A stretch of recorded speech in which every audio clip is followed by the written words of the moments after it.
So for today's vlog, ang gagawin po natin is itong bumper. Makita nyo may kaskas po siya dyan. So yan po yung pipinturahan natin. Lubog.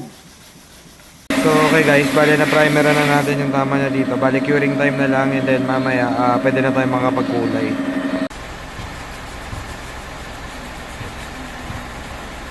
So okay guys, so ayan, piniprep lang natin. Tapos ayun, sa mga nagtatanong, quality materials lang po ginagamit natin.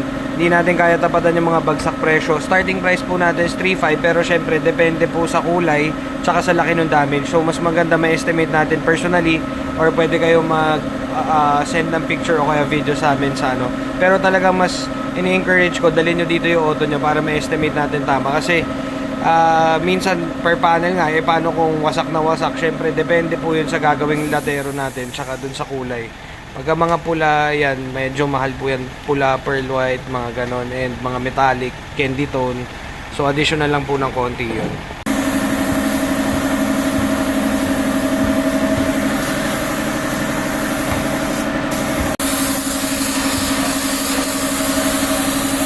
So, okay guys, bale, tapos na po itong Montero. Pwede na natin release. Bale, drying time na lang. Tapos, ayun nga po. Ayun, kung makikita nyo po, nagkakalas tayo ng dyaryo, yung makikita nyo.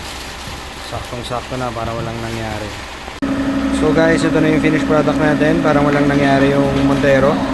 So ano po yan, quality materials lang po tayo. Hindi tayo gumagamit ng mga substandard or mga China products mga boss.